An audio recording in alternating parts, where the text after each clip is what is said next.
when I got started in this industry, you went to Walmart, there was a giant box this big of arrows sticking out of it, and they weren't even all the same stuff, but most of them were Easton double X 75 22 16s.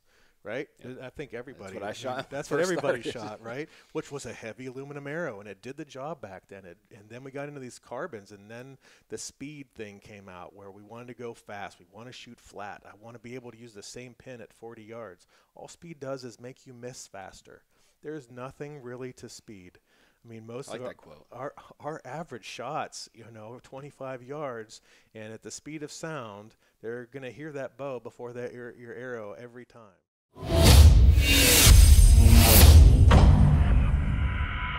When we start looking at, let's go over some of the pros and cons, and let's start with mechanical blades.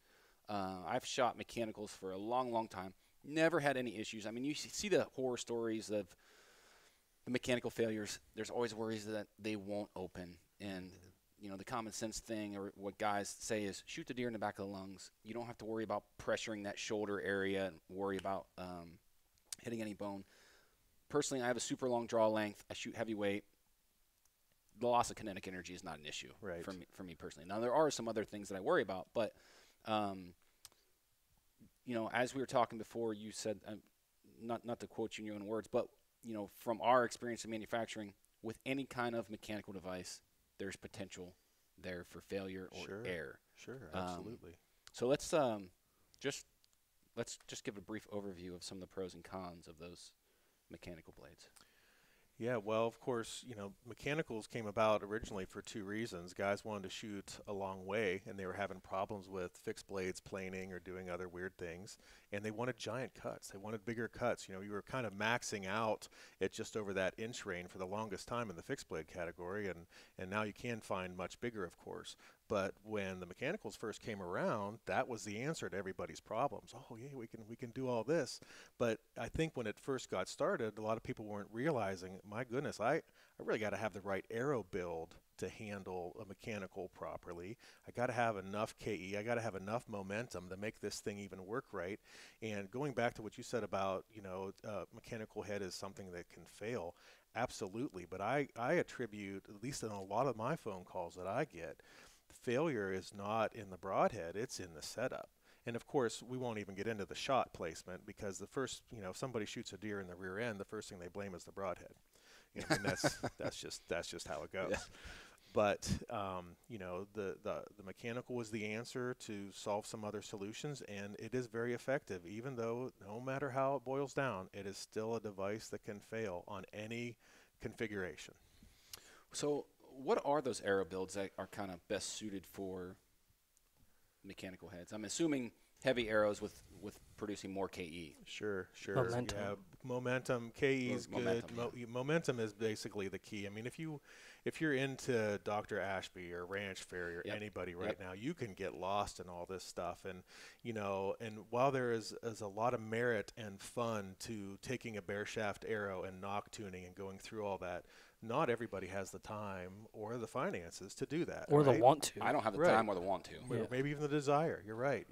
When I got started in this industry, you went to Walmart, there was a giant box this big of arrows sticking out of it, and they weren't even all the same stuff, but most of them were Easton double X 75 22 16s. Right? Yep. I think everybody. That's what I shot. That's what everybody shot, right? Which was a heavy aluminum arrow, and it did the job back then. And then we got into these carbons, and then the speed thing came out where we wanted to go fast. We want to shoot flat. I want to be able to use the same pin at 40 yards. All speed does is make you miss faster. There's nothing really to speed.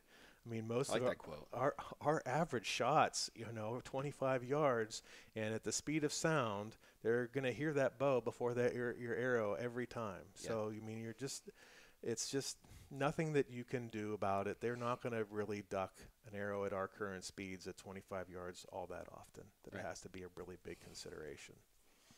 So, is there like a minimum poundage that you would recommend to someone that wants to shoot a mechanical blade? Because I see a lot of people, like kids and people with shoulder issues and women shooting mechanical blades, and I always tell them, like, you got to make sure you have enough momentum for that mechanical blade to deploy. Sure. But is there like a recommended weight for someone? Like if you shoot X amount of weight, you shouldn't shoot a mechanical. Is there an answer like that?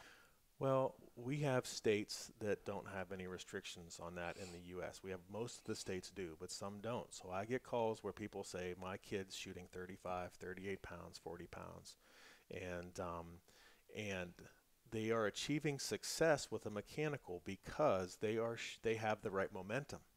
So that kid may not be able to shoot beyond 25 yards without shooting a rainbow, but at that distance in, they're having excellent penetration, even pass-throughs, because they have got their FOC or their weight or their momentum up enough to allow that mechanical broadhead to be successful. However, that being said, the choice of that mechanical on those setups is pivotal. So I would never say to a kid, hey, you can shoot this 2.5-inch mechanical on 40 pounds. That's detrimental. That just takes so much energy to make that all work out. But if you have a mechanical that has a smaller cut, doesn't have to break a band or cut something open where you're losing that energy, and you're gaining all the momentum of that arrow, I think that you can put a low-pounded shooter into a mechanical broadhead. I think there's the one point you just made there about how those blades are actually being deployed and what the process they have to go through there That's is important. something that a lot of guys probably overlook, because the added steps, whether it's a rubber band or however those things deploy, it's going to take extra energy to Sure. for those things And to even work. how they deploy. If you've got a front deploying broadhead that is depending on going through the meat and is not actually opening all the way at entrance, it's opening as it's going through, you're losing energy that whole time. Right. And if you take a ferrule that's very tapered and very pointy, you're also considering your arrow drag that entire length. So you're losing your energy and your momentum right up front. Right. Yeah.